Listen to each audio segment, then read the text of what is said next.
Hi guys, so welcome back again sa ating All About Technology YouTube channel and Facebook page. So we're now in lesson 3, History of Internet and IP address.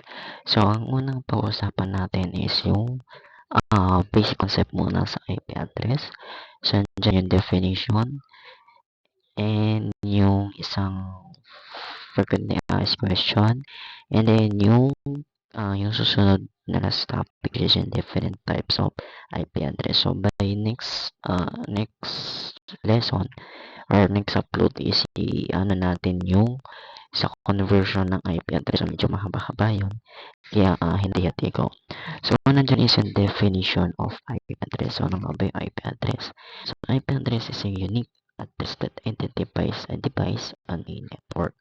So halimbawa, meron kayong router or meron kayong device na city or computer, so meron niyang mga designated IP address, unique IP address na kapag kinonek niya sa computer or sa network is hindi siya magkakaroon ng tawag doon yung interference. So pagka merong sabay na nakakonect, pero magkakaroon lang yan ng interference once na merong manually inputted na IP address sa isang device, tapos kasame siya nung isang device na connect din sa computer. So magkakaroon ng interference and magkakaroon ng error. And then, ang range ng IP address kung kayo ay gumagamit ng 32-bit or IPv4 na IP address is 02255. And then, ang allocated or yung nag-allocate ng IP address is si IANA. Then, allocates IP address blocks to regional internet registries or yung RIR, who in turn geographically distributed these blocks to ISPs or our internet service providers.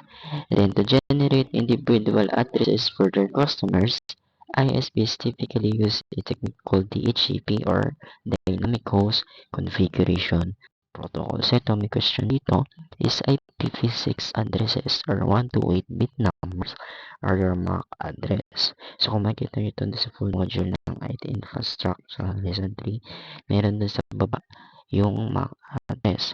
So ito yung response. No, IPv6 addresses are not your MAC address.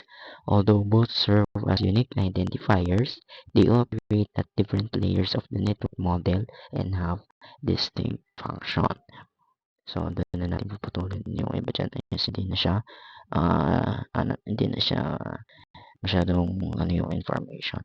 Then, lastly naman, ang pag-uusapan natin dito sa araw na to is yung different types of IP address. The first is yung consumer IP address. It can be public or private. So, ang consumer IP address is ito yung ginagamit ng mga businesses.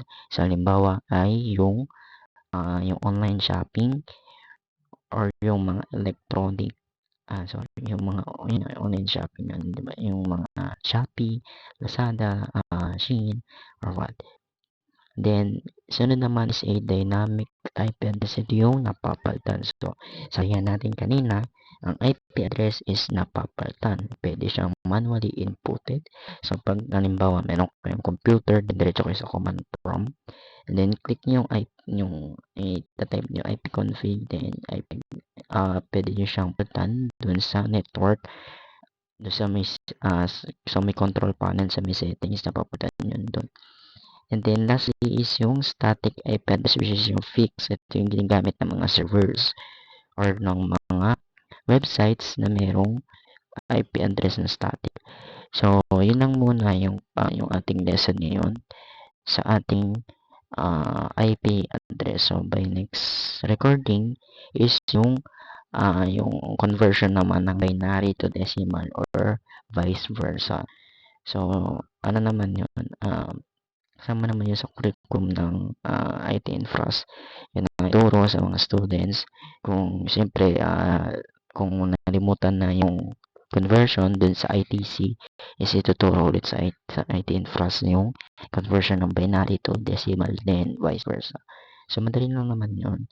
I-identify nyo lang yung 8 bits, which is yung 1, 2, 8, 64, 32, 16, 8, 4, 2, and 1. Yun lang guys, and thanks for watching.